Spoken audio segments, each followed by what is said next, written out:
Thank you so much, Asif, and good afternoon, everyone.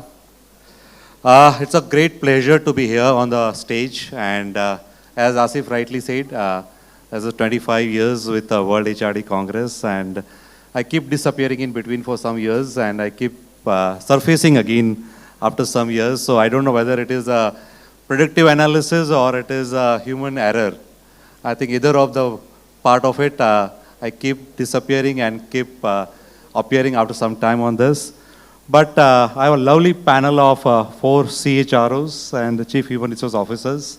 Asif has already done an introduction, so I'll not repeat myself with the introduction part of it is concerned. However, I think the most universal intelligence, right? The topic is AI and employee engagement. But I think the beautifully part is universal engagement is that our panel time was 250 and we are only delayed by 31 minutes. Right, so I think the human part still exists, right, in some part of the AI. But some universal intelligence also playing parallel is that my 2 panelists could not make it to our panel. So maybe I think what we'll be doing is some algorithm fixation will do it, and the panel time will reduce from 40 minutes to 30 minutes. Because I am considerate of the next panel and the speakers. I don't want them to feel the same I was feeling earlier. Right? Because I think that's the one thing which is a personalization as a human experience is very, very important part of it. So what I'd like to start with is, in terms of an open question to my panel, that as the AI and employee engagement is concerned, how has been your experience? And if you can just give a broad thought process or your experiences in your views, and I'll invite each panel member to respond to this broad and open question first. Huge privilege, and as I got to know Ashish, I can clearly comprehend what he was talking in the introduction. Thank you for that.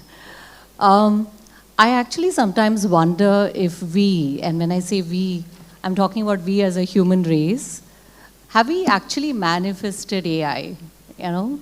And this is a collective manifestation of all the Star Trek movies and Terminator movies actually coming true. But let me start with my personal reflection. My son was born in 2005, the year that YouTube was launched, and the year also when AI was limited to science fiction movies, not really every day. But cut to today, I'm sure that Spotify Wrapped has all his music choices, which is much better than I have. And I'm sure I cannot compete with his Insta algorithm. And then I think of, okay, you know, when we talk about AI and engagement in the same sentence, why am I reflecting about how I have raised a Gen Z child is because engagement, whether it is at home or in the workplace, it is no longer about accommodations, adjustments, or compromises. It is about what you want, what you get, and it is about personalization. And sometimes talking about AI and employee engagement in the same sentence feels very exciting as ChatGPT, or should I say DeepSeek. And it is also challenging and confusing as, you know, your terms and conditions that you read before you click accept, or sometimes you don't read. So if you think about AI in the real world, yes, it has actually helped automate a number of manual things for us. Okay. It is also creating a number of things in terms of, you know, what we heard about AI with emotions and personalized experiences, and then cut to what you have to do at the workplace. And if you think about the context, we deal with multi-generational workforce. Each one's needs and wants are different. How are we going to engage with everyone in a personalized way is actually beyond me. But you know, we all thrive in ambiguity, isn't it? And that's why we are here. But I would like to just say that AI, yes, can help foster emotional connection. But it is the humans that are the heroes. And when I say that, I actually relate it back to, remember the movie Monabai MBBS? Yes. The circuit, right? Circuit is our AI, supportive, helpful, but the real connection comes from Monabai, right? Because people stay in organizations not for AI engagement tools, right? AI-powered engagement tools. They stay for managers who care to listen, for meaningful work, and the underlying culture. Okay. Thank you. Thank you, Jyoti. Kamal, you want to go next? Okay. Yeah. Thank you. I think I fully agree with Jyoti what she said, that AI is something which is kind of an enabler for us. And I feel that personally we are in a space, it's a very exciting time for all HR fraternity, because we have got something, you know, like a genie or a magic lamp. If we want to create something, it just helps us full-fledged, you know, it can give you the detailed plan, it can, and if you further nudge it, it can give you, it can customize also. I think this is the best time that HR professionals can take the most advantage out of it. The topic which we are talking about today is employee engagement, and I would say that employee engagement is one small piece of the bigger chunk, which is employee relations, right? So employee relations or employee engagement, how it is connected with AI, this is something which we need to experiment more, and we need to have that results or some, you know, more evidence that it is giving us the right decisions, and people are also accepting it. Because in this room, if we say most of the HR professionals are here, however, if you go back to our core functional people who are working on the core jobs, the functional departments, they may not give you the right answer. It's just like, you know, if I ask you whether you would like to interact for your banking with an AI-generated response, or would you like to call a telecaller or somebody, you know, a customer care executive who can listen to you and respond to you with the same wavelength, length and breadth with your emotions. I'm sure you would still choose, because we do not have that confidence on the computer generated responses. So it's the same way for our employees as well, that they may still need a window, you know, where the HR person is there with a smiling face and they are answering it. However, we need to go a little bit more on this, you know, whether really an employee can feel engaged through AI. That's one thing. Talking about also the employee engagement, that yes, definitely AI can help us to come to some conclusion, to give us some trends, to give us some alerts, you know, which are the areas which are probably, you know, we need to focus on. Just to share with you, recently we did in our organization employee engagement survey. And by the way, I come from Delta Electronics. It's a global Fortune 500 company. So whatever surveys we do, we run it on same parameters globally in more than 100 countries. So and it was mostly enabled by the AI. And when we did the survey and the results were there, this time we really had a very, very supportive time, because that AI can really give us, you know, those red flags, which are like those voices. You know, it was giving us the big bubbles where we really need to touch upon and do some kind of a therapy which can really work out. So we are in that phase to learn from AI and also to experiment more. However, I think I'm fully supported, and I really believe that employees will get more benefited with the HR fraternity as well. Thank you, Kamal. Sanjeev, you want to go next? Yeah. So I first want to define what is AI. For me, AI is not only technology, it is all inclusive. So it's human plus technology. Well, it's true, every tech solution enables or even fosters growth, whether it is in engagement or in the business growth. So we are in a tech-enabled industry, and not using AI is also a sin. But nothing can replace a human interaction. I agree with Kamal and Jyoti. Like at homes, I don't think so we use AI to nurture our children, talk about their career development, talk about their plans, what future is in store for them. So at workplace, however your workforce multiplies, I think so HR, people leaders, managers, they have to use human interactions, which should not be only human, but the growth or the engagement has to be fostered by data crunching, AI helping in a lot of personalized interactions, AI helping in data which can be giving meaningful insights, predictive insights, how engagement can be better developed. So completely replacing human interactions with AI, I do not agree, but definitely a yes for using AI to power our engagement. Thank you, Sanjeev. Pragati, if you can share your views as well. Yeah. Thank you. Good afternoon, everyone. It's a privilege to be here. For me, AI in HR could be a paradox. At one end, it is really driving a deeper engagement with the employees. On the other side, it runs the risk of driving a potential wedge to depersonalization, as we call it. However, we cannot deny that the quantity of touch points AI can provide, it is more than human connect. But at the same time, human interaction cannot be replaced completely by AI. We have to leverage AI to make an impact, to really level up our speed, accuracy, the repetitive tasks, the mundane work, so that the leaders can focus on the meaningful part of HR and the human connect with the employees.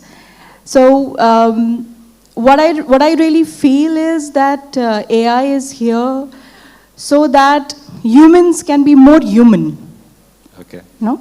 That's what I want to begin with. Sure. Thank you, Pragati. How I would like to flow here is I'll have 3 or 4 questions.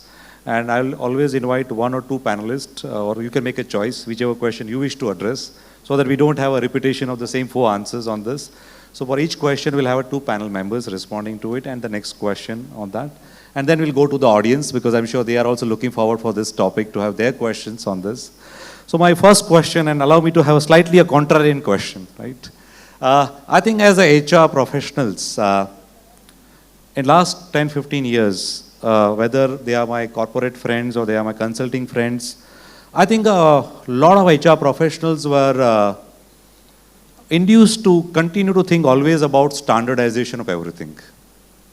So even in employee engagement for multiple verticals, multiple teams, multiple locations, they always wanted to have a standardized experience. And they thought that employee engagement also works like any other process, that you do standardization, it will give you equally a better result. So would you agree that now AI will at least create a lot of personalization way of engaging the employees, irrespective of saying that they should be always have a standardized because we are from the one team? So that's my question to the panel. Yeah, Pragati, you want to give it a try? I'll take it. So I think here we are talking about employee engagement. If it is only engagement, I think if you look at a 5-year-old kid, he or she is also engaged with AI. A mother is engaged. A grandmom and granddad is engaged with, thanks to all the AI applications and all the gyan on the social media all the time, the forwards, the bhajans, the Kumbh latest reports, the stampedes, and still people are still rushing.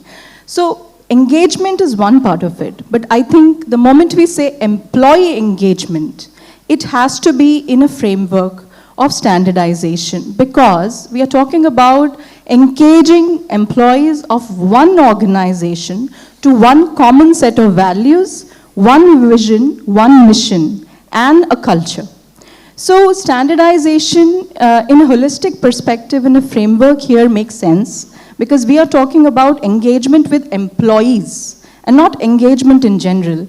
But at the same time, personalization is very important, because organizations and businesses today are global. So we have to bring in that culture aspect, what is okay in one set of country or a set of system may not be very okay in the other. So personalization of experience is critical, but at the same time, the standard framework has to be adhered to. Okay, thank you. Jyoti, you want to give a response because of your global workforce which you manage? Yeah. I'll probably also bring not just a global workforce, but also the multi-generation that Sure. we have to deal with. And it is never that we deal with one audience ever. Sure. And if we think about baby boomers or Gen X, Y, Z, and now we know that Gen Alpha is entering the workforce 2030, by 2040 they will be leading teams. Frameworks are important, and I completely agree with Pragati, because you know, what is the context of a household? What is the context of an organization? It's something that you define because that provides purpose. And you know what's right or what's wrong. And let me talk about LSEG as an example. We are highly regulated given our nature of business.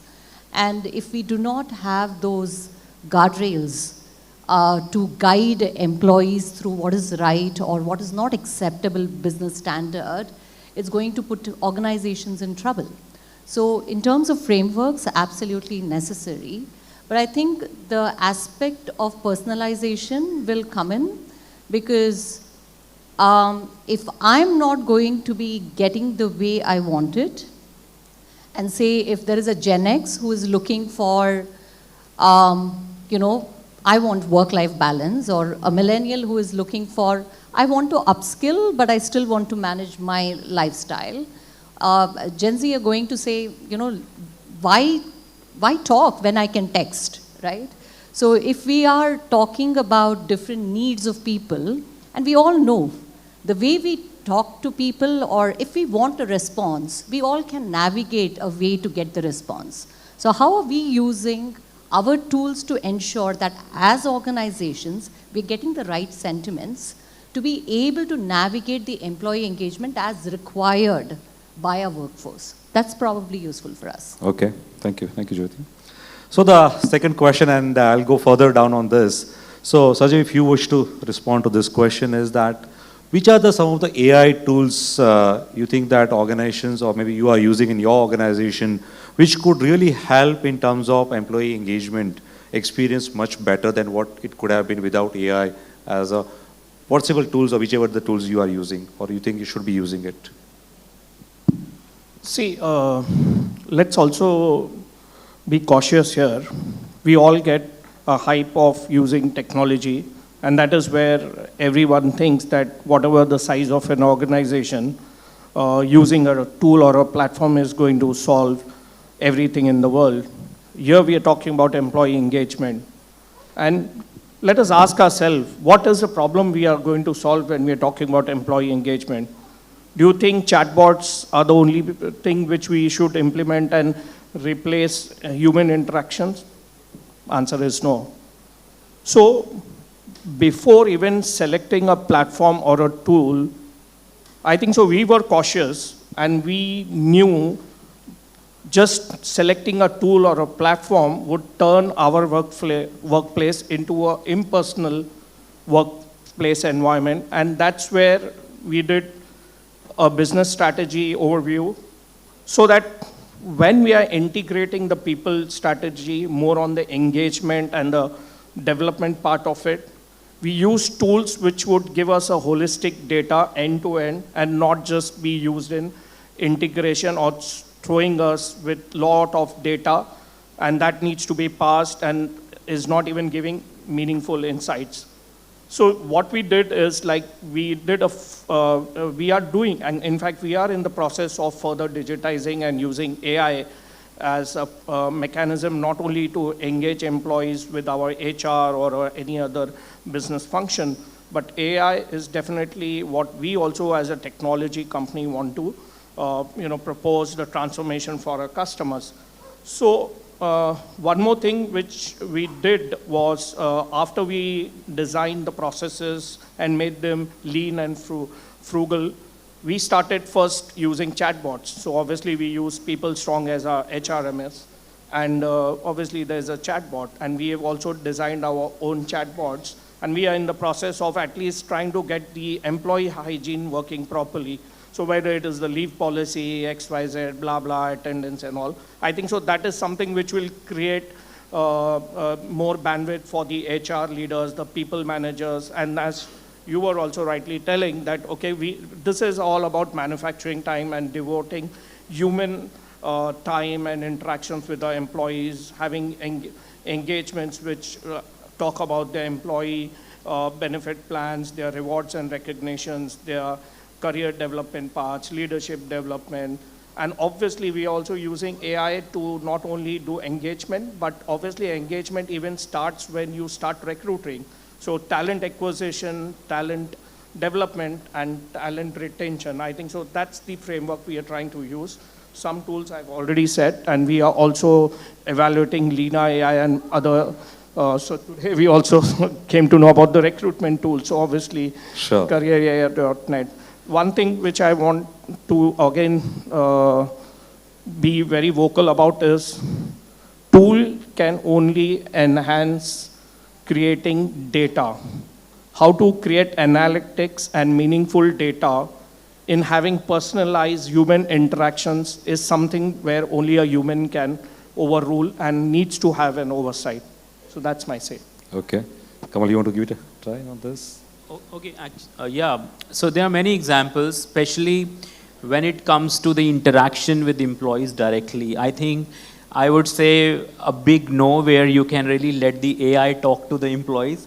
You know, I can give you an example. Nowadays, many companies are facing this dilemma of calling back people, work from home is ending, right? And there are some policies in the organization which says that you cannot work from home, but still employees do work from home. So how to answer that? Can you imagine that that an AI chat box can really answer that employee? Sure. Yeah. So these are the some of the terms, you know, which we as an HR professional needs to see that where are the red flags. Another examples can be very, very high stakes job. Like the organization I come from, we deal with high power circuits, and all these engineers, if they are given some modules by AI on high power voltages which goes wrong, you can imagine what kind of disaster it can create. So as HR, I think our job is getting more and more meaningful with all this technology coming into place, since we will be kind of gatekeepers, also the enablers and partners as well with the business to make sure that we are hitting the right notes with the AI technology which is available. Okay. Thank you, Kamal. So I'd like to pick up the word which Jyoti earlier used in terms of the young generation which is joining us and who will keep joining us in next 5, 10, 15 years, right? And they are the generation who are using even AI before they join the workforce. So even before their first year of job or first year, whatever assignment they pick up in their life, I think even before that they have started using AI. So if that generation joins, I'm sure they have a beneath in their mind, there is a question or a thought that every time they will listen to the HR and they will say that, can you cut this crap of all the processes and policies? And I'm sure that is the first thought will come to them, right? That why all this nonsense? So how as AI tools we can use to create a better employee engagement experience for the young workforce which is going to join or who has started joining us already? Okay, may I? Okay. Sure.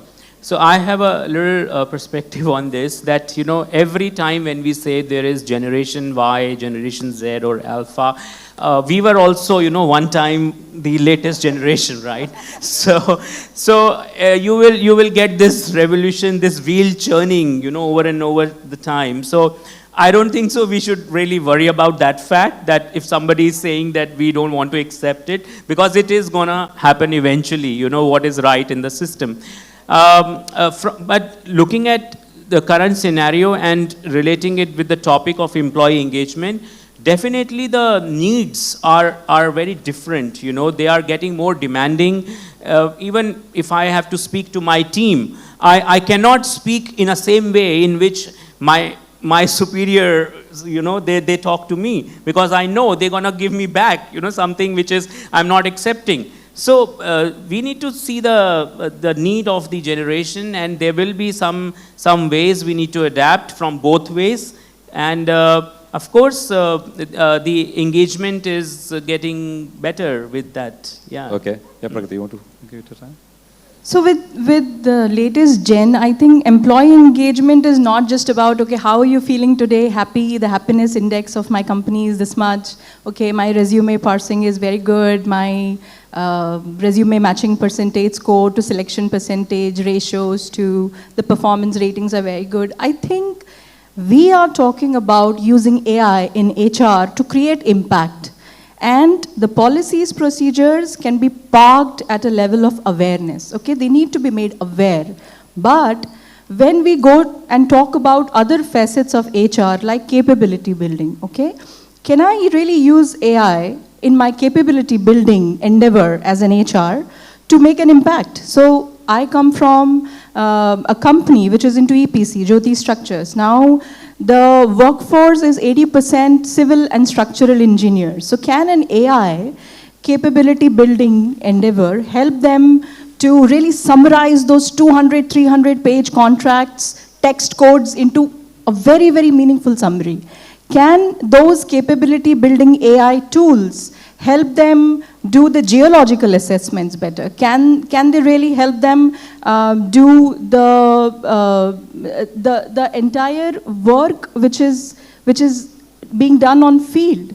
So I think when people are going to experience AI in different levels of HR processes and not just the awareness levels, so policies and procedures cannot be ignored. We have to bring them up to date about what is on with this organization. But at the same time, if we are really able to show it to them that these capability building and performance management tools are helping you grow, they will definitely take it up and they will definitely be in with us. Okay. Thank you. Shruti, you want to give it a try? I probably thought of, how we navigated. I came from the business, so part of my life I've been in HR, my career life, and part of my life I've been in the business leading operations teams. And when my HR partner used to interact with me, I never liked the word policy. Never ever liked it, right? And the first thing that I did when I transition to a career in HR is I stopped using the word policy and I started using guidelines.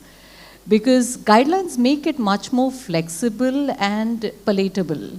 And it also provides the construct and the framework that you require to operate in an organization. Now, how we look at processes is also very important, because you do not have a standard operating process. How are you going to create an industry out of it, because all your business context is out of process.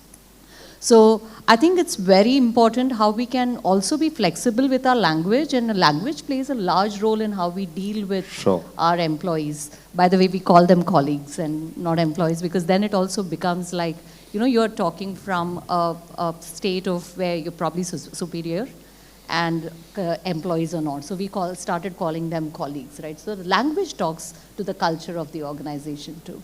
Okay. So my last question to the panel before I go to the audience. I'm sure there are maximum HR professionals sitting in the hall. So as a HR professional or as a CHRO, what is that one fear which each HR person or HR professional is holding with AI, that what will happen to HR profession with AI coming in terms of our way of engaging with the workforce? I'll go with this. I think I already touched upon it. Sure. That for me personally, I feel that there's no fear, not at all. Only fear, especially for losing any, something which is important part of HR. The only thing is that we need to see the security leakage, something which we really put an eye, and for that, we do have IT department, right? So we need to sit with them and make the policies, guidelines, for that matter. And one thing which I feel that, like I said earlier also, that we need to accept that this is something is there and it's going to stay, you know, here.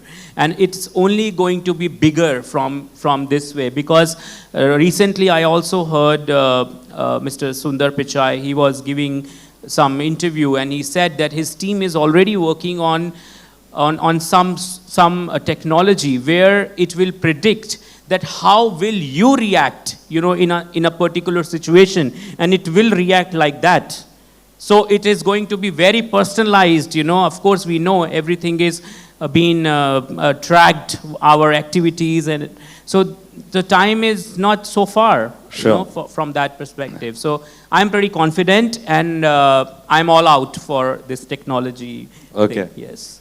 Yes, Sanjeev. So I have two says. One is the bias and one is the opportunity. Sure. The bias is like if we are using AI, which is again a platform or a tool, and the data of the workforce is not diverse, I think so it will create into ethical and transparency and trust issues. So we have to be careful about that.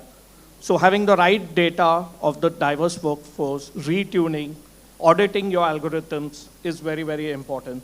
And just do not plug and play an AI tool or a platform in your organization. And we were talking about standardization. No, human interactions cannot be standardized. So that's something which I want to be a little cautious about. And that's a bias probably I may have for a couple of years till I really feel that co-pilots or agents can replace humans, which is not going to be possible.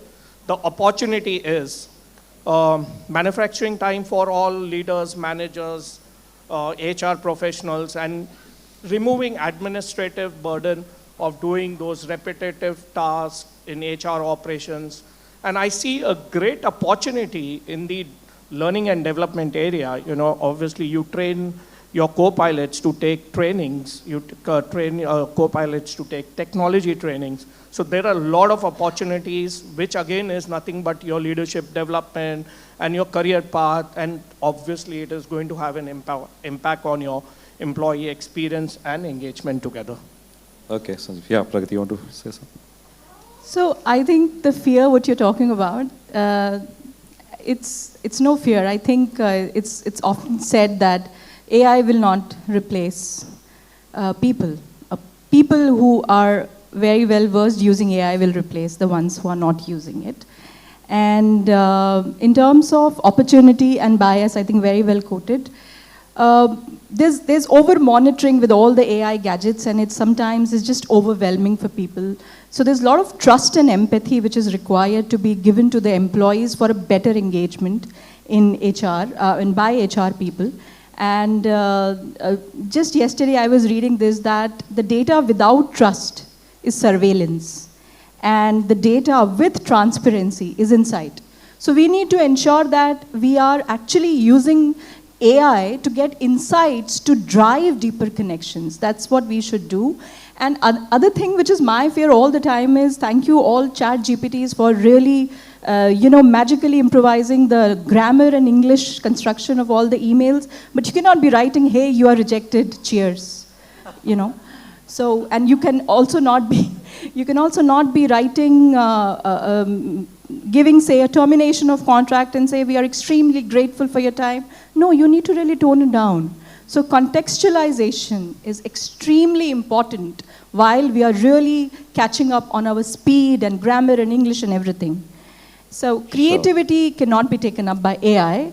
It can always synthesize what has been there, but if you really want to make it a new story, you have to begin to write. Got it. Thank you, Pragati. You want to say something on this before I go to the audience? Sure. I think there was a recent report by the World Economic Forum on the number of jobs actually getting created and the number of jobs that are going to get redundant. And if I remember the numbers right, it was some 193 million getting created, or 177, and 93 getting redundant. So there's still surplus, right? So in terms of how we actually move ahead, and again, I'll bring the whole thing about ambiguity being delicious, because we all thrive in ambiguity. We do better things in ambiguity. And sometimes the gray actually helps us navigate better. I think, I just want to talk about the out of syllabus question that comes up with AI is, right, you get into that customer support online platform, and when you know you're not getting the answer, and then you go back in a loop and you're feeling like, I better be a boomer, right? Can I just call someone, right? So till that level is reached, I don't think that we can confidently say that yes, it will all be gone. But at the same time, it's a huge opportunity, right? Use it like Google, right? Guide for directions, but please don't jump off the cliff. That's all. Thank you, Jyoti. So I think we have some 5 to 7 more minutes, or 5 minutes, I would say. Would like to go? Yes, Kuva, you have a question? Kuva, if you can also address the panelists whom you wish to ask the question, or if it's open for anyone, yeah. Thank you. I'm Kumar Singh. I represent a global company to supply chain, APL Logistics. Jyoti, I think question could be to you because you try to touch upon that area. You see, we are still seeing the tip of the iceberg, according to me. Yeah, and we often mistake between digitization, stroke automation with AI. That's what our generation has seen, and we are very comfortable with it. Yeah. But the point here you guys trying to address is that can the new generation coming in, is it going to be the same? I don't think so, yeah, because the iceberg is there and we don't know it ourselves, right? So maybe not a question, but maybe a reflection that the new generation coming in, Jyoti, you touched it, right? Their expectations, they don't want to talk. I'm sorry, right? Being parents of teenagers, nobody wants to talk. Emotions, they can manage their own. They want to manage emotions, perhaps with AI. We don't know. Yeah. So in that scenario, in a new organization, in the new world, maybe today we are comfortable with hybrid. Everybody's talked since morning now of hybrid, right? Because we are comfortable with hybrid. Now, what's the future? Maybe 20% people, 80% hybrid, and getting skewed further. So what's your reflection, Jyoti, on this one? I think that we don't know what we don't know. And while AI can look like know-it-all right now, and that great machine that generates everything, I was having this conversation with someone who's testing an algorithm, and it was based on the engagement, right? Hi, and it goes like this, right? I have a concern, and suddenly there is an alert which actually says, hey, it looks like this person might quit. And the whole context of that could be, oh my God, I was just about to complain about the coffee machine. So how well are we actually going to connect the context is going to be very important. And like you actually said, Kumar, if Gen Z is digital first, I'm sure Gen Alpha is going to be digital always. Now, how are we going to relate to this? And we are taking good, in my view, we are also making good progress in this. For example, we have something called as a career navigator that we use to fuel career paths. And the algorithm actually acts like a personalized coach. And the more you feed into it, the more personal it actually gets. And sometimes if you don't know what you have to do in your life, it can have a surprise for you. So I'm sure the emotion in AI will come true, and I definitely say that I have huge faith in the human race. We will be ahead of AI. Thank you. Anyone else? Yes, can we have a mic here on the front row, please? Yeah. I'm sorry, I think it went there. No problem, no problem. Thank you so much. So there's a point which was raised by Ms. Pragati, that you cannot say like, hi, you are rejected, cheers. So I'm a Gen Z and I'm a very heavy user of ChatGPT and DeepSeek. So there is a way when you give prompts every day, for different contextual things, and you tell ChatGPT, let's say, can you write this email in my slang? Or maybe can you write this the way how I talk? So it actually gives you the way how you do it. So I think more than one should fear of AI, a person should be trained, how to become a good HR prompt engineer. So HR can also be a prompt engineer, and it gives absolutely better results, as I would say. So that was my point. Thank you. So we have to understand one very important element here when we are using AI as HR professional, and I'm talking to the HR fraternity here, is empathy. So you may have a slang, but your bot is writing in your slang in a certain context, in a certain situation. Is that empathetic enough? You know? And when we want people to really take us seriously, you know, there are emails, sometimes people have become so mechanical generating mails from chatbots that they even do not want to make an effort to write the name. In the name you say, dear, insert name. And there are mails that are gone to people like this.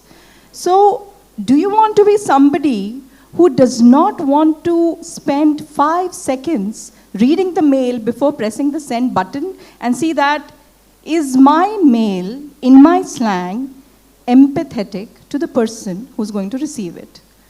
And that's all what I was talking about. No? Thank you, Pragati. It was very nice. Can we have a mic on the front table, please, here? So very interesting discussion. And my question goes on the opportunities bias, Sanjeev, that you brought. And Pragati, you spoke about trust. So between both of them, any one of you can take it. Just recently, one of my friends fractured his leg. Doctor said 8 weeks to recover. He put all that thing back into AI and confirmed whether the doctor's advice was correct or not. So do you think engagement is tremendously dependent on the trust, on the human interaction? Do you foresee between all of you whether tomorrow as leaders, managers, when there's certain kind of a human connection discussion, our team members, colleagues, they will go and want to revalidate that advice and create a bit of a trust deficit, which can lead to an engagement challenge?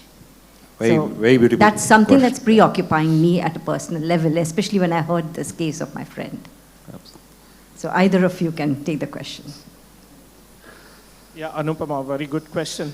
So I'm 100% sure when we were living in the era of MTNL, the analog phones, then came the mobile era, then came the smartphone. Today, everything is an AI-driven small piece of technology in our pocket. So human interactions will remain for years and years to come. And I gave an example at the start. At home, I don't think so. I use AI when I'm speaking to my children or even my neighbors. The initial trust has to be built with human interactions. Why are we calling AI to replace human interactions? Probably because some of us have thought that, okay, AI can do everything in the world. That's not what is 100% right. So miracles do happen in a case which you're talking about. Miracles do happen. Data can give certainty, but data cannot be the truth. So we will have to keep on training our algorithms, AI models, and as I said, diverse data, not only from our workforce, but past workforce. And as an organization, we have to also keep an eye how the technology is emerging. But human interactions will remain human interactions, and that will only generate empathy, compassion, trust, and it will create a culture of collaboration and care, which AI, I don't think so, can replicate. It can only help improving the engagement, but not completely replacing. Sure. Thank you, Sandeep. Sure. I go back to something which happened with me, and I've done this myself. And I visit my optician, and she's actually an ophthalmologist, and she's put this up on her wall saying that it takes 10 years to get a doctor's degree. It can't be Googled in 10 minutes. And I love it, right? But then I go back to the question, why, right? Why do I go to a chat GPT, and maybe I'll compare it with my son. Why does he go to it? From my perspective, I've had experiences where a second and the third opinion has helped, right? And that has actually created a loop in my mind which helps me, okay, let me just cross-check it. Maybe I won't go to ChatGPT, but I'll go for a second opinion. But if I think about my son's context, this is all he knows. right? Because they have come up in a generation where it is very normal to go into ChatGPT and put it. And I think if I really talk to professors in the college, where he studies, they're quite okay with it. We know that half the answers are actually generated by ChatGPT, and they find out which answers are generated by ChatGPT. So I think that we all can actually create multiple responses in terms of a situation and a problem. But I think we also need to take it in our stride, because this is how it is going to be, isn't it? So thank you so much, Anirban. One quick question. Hi, this is Anirban here, and currently I'm doing the PhD, and one of the things that my topic is actually how gym and fitness translate into productivity at work. And it's a 5,500 data, and I realized that the data shows that over the last 10 years, creativity, because of the changes in the education system, has gone down. And I think this is a very, very important factor, that how we see technology, how we use technology at the end user. So anyone can answer this, that the other part the data shows is that relating to human beings are kind of more higher when we see the education levels being more on the upper side, MBA, post, people who are doing higher educations and all. So we have a varied panel. Anybody would like to answer on this? Any of the panel, if I can request, 45 seconds answer, please, so that we respect our time frame. Okay, being a technology-driven organization, we go to hire the top IITs and NITs of the country, and we interact with a lot of professors there. What I feel is that their perspective is always in favor of the people, how their students are getting the practical approach, how they are learning from their mentors, rather than, only depending on the technology. And taking the second part of your question, if I have understood, the success of, any person, be it education at any level, is something, of course, you can get the entry, from that good education. However, to sustain in the race of the corporate environment, it's all your skill and potential, afterwards. We have seen a lot of examples where the good pedigree, or the right people from doing the masters or PhDs, they have joined the team. However, their contribution is not as up to the expectations. So I think it depends on the skill sets and how you adapt to the new technology and the available. Okay, thank you so much, panel. I think it has been a lovely panel, and I truly appreciate the kind of responses you have provided. And if I put it in a paradoxical or in a simultaneity, I think I don't like the word paradoxical. I prefer to use the word simultaneity. So I think in a simultaneous world, if you look at it, I think as we say, AI have its own possible challenges in employee engagement. However, it can also help us to create better experience for our employee engagement initiatives, right? So with this, I thank once again a panel, and of course the lovely audience, for all of you, for such a being great audience. Thank you so much, everyone. Thank you. Thank you so much, panel.